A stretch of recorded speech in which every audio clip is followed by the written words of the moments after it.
this EU regulation is signed into legislation, it will lead to job losses, possibly create a cartel, and would be extremely anti-competitive and would create another burden for farming families, who would also be subjected to a lot of hassle in getting their medicines. It would also bring up issues around traceability, as farmers would be able to buy these products in the north of Ireland, given that they will operate a different system to us. Taoiseach, we have an opportunity here to save thousands of rural jobs if we act quickly, and if this government acts on this issue and seeks the derogation. I hope that you and your government will commit to doing that here today and signalling your intention to adopt the derogation that is already provided for in EU law, and I understand the agri-merchants have received letters stating that the derogation is there to be applied for by government. Thank you very much. And first of all, I want to thank the Deputy for raising the issue, you're indicating that the directive hasn't yet been finalised, so there's still work to be done on the directive, and negotiations are still underway. I will talk to the Minister for Agriculture.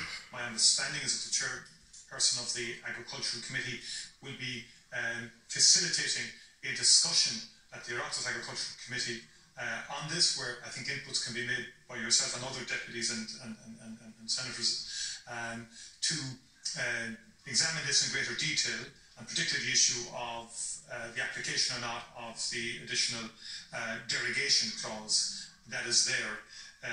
You can take it that nobody overnight wants to create any situation where people are rendered unemployed as a result of an application of this directive. So I will discuss this with the Minister for Agriculture.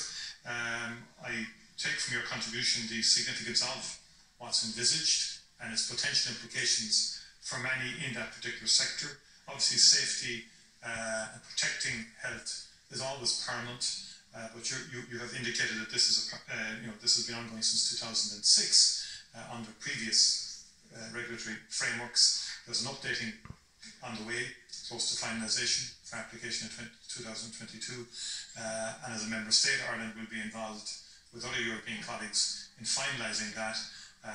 But also, I think here we should facilitate inputs, and I will come back to the Deputy in relation to that, in terms of my engagement with the Minister.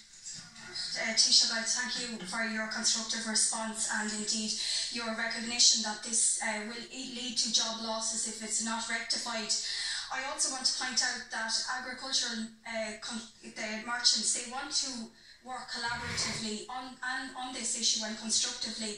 I've spoken to the owners of many agri-merchants, including Ollie Ryan of Midland Veterinary and Grennan, who are based in Kilcormac and Rath, and they certainly want to work constructively and collaboratively, but they feel there's no way forward other than this derogation to be sought and that to be finalised, because this is a case where